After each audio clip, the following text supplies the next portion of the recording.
like playing with cats, but I don't know who was the first man who tried to fly like a bird.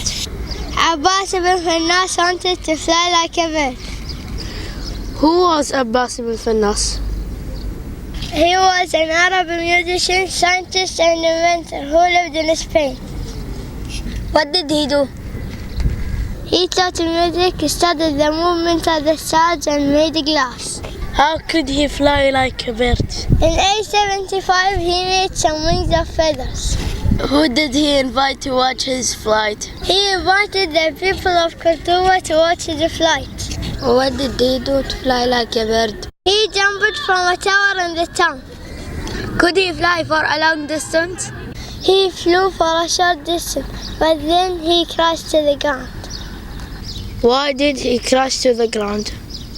He believed he crashed because he didn't have a tail like a bird. Did he try to fly again? He hurt his back, so he didn't try again. However, he was the first one to fly like a bird, although for only a short time.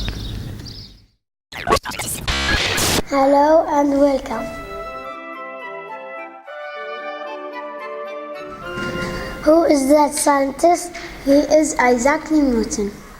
What do you like about Isaac Newton? Because he discovered gravity. Do you remember how he did that?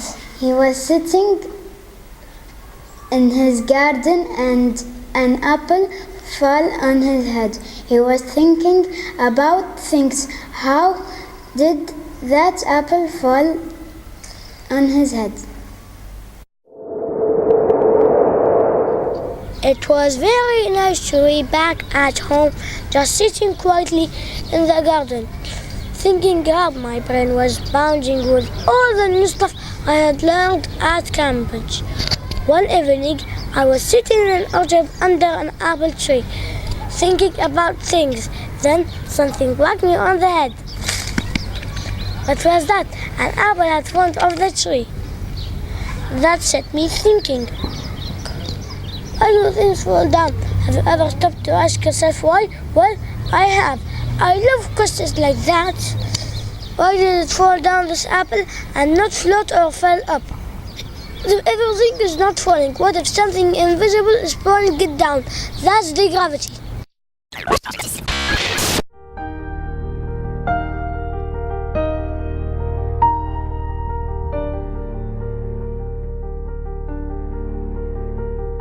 I like animals. It's fun to play with them. How do we know which animals give birth and which lay eggs? Imam Ali said, some think about it.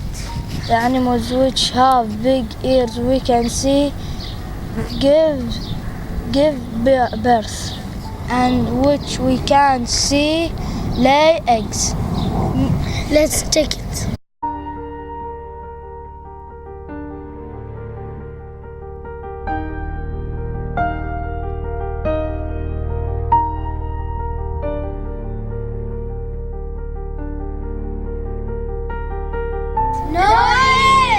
Imam Ali was right. Our prophet said, I am the city of knowledge and Ali is the gate.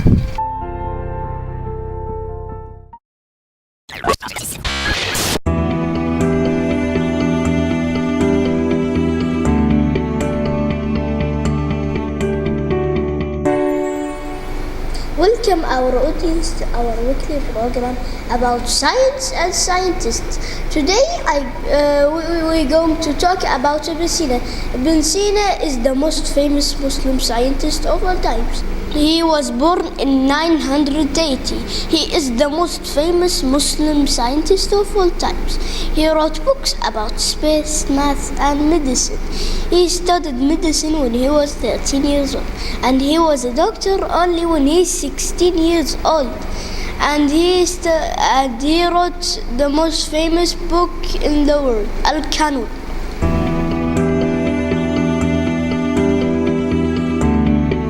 Welcome Ibn Sina, we are happy to see you today. Me too. We know you as Ibn Sina, but can you tell us your full name? Yes, I'm Abu Ali Hussein ibn Abdullah ibn Sina. Oh, but how you get the name Avicenna? It's my Latin name, and also it's named after the village I was born in. Who were you most influenced by? I received my early education in my hometown. My father encouraged me, and by the age of 10, I memorized the whole Quran. I was also inspired by the famous philosopher Al-Farabi. I found the solutions to his difficulties. Abu Rayhan al-Bayruni was also my friend.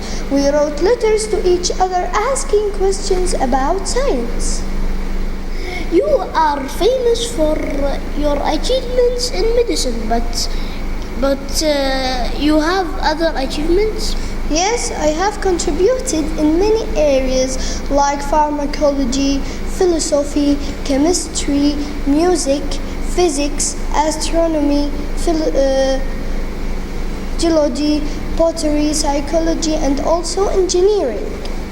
Okay, thank you, Ibn Sina. Can you see without these glasses? No, I can't. Did you know that I helped invent these glasses?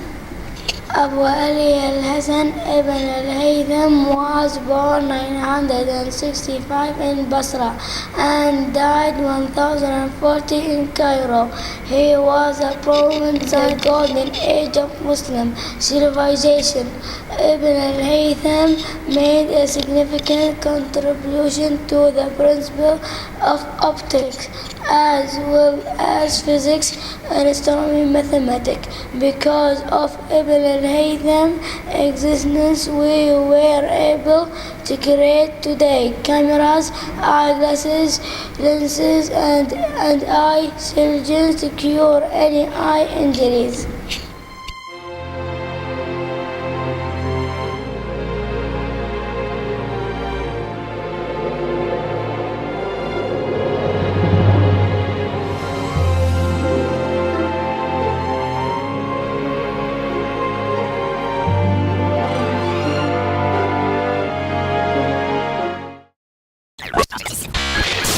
الله أكبر الله أكبر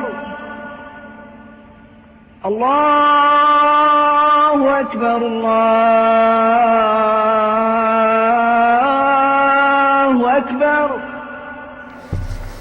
اللهم لك صمت وبك آمنت وعلى رزقك أفطرت. بسم الله.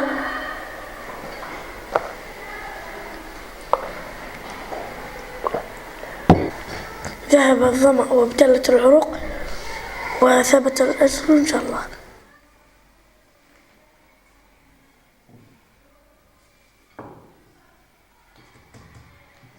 Boys, we have to say Bismillah before eating and Alhamdulillah after eating. Ahmed, you have to sit and eat with your right hand. Okay, Grandpa, who taught you that? The Prophet Muhammad ﷺ told us that. You are right, Grandpa. The Islamic teacher told us that. The Prophet taught us many table manners: sitting down while eating, eating together and sharing food, serving other guests, especially guests, taking food in smaller portions than needed, and waiting for everyone to finish before finally leaving the table. Sure, Abdullah, do you know that he taught us also the drinking habit? The Prophet ﷺ said, don't drink water in one gulp or one breath like a camel, but take it in 2 or 3 installments with breaks for breath. He taught us also to wash hands and mouth before and after eating. Sure, and using siwak after each meal. The Prophet Muhammad taught us to stop eating when we are nearly full. Oh, how great is Islam! Our guest for today is a famous children's author. He has written many books. Some were made into movies. Let's welcome Dr. Seuss.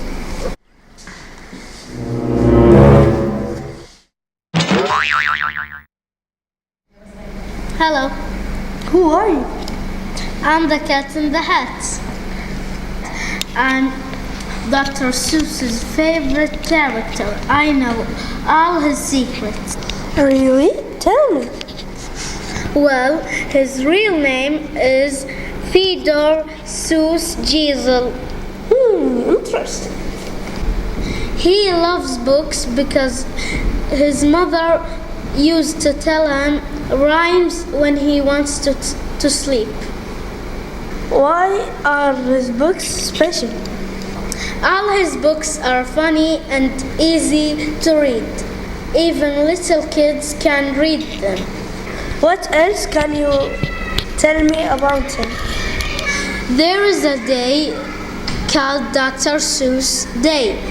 It's on March 2nd. All children read on that day.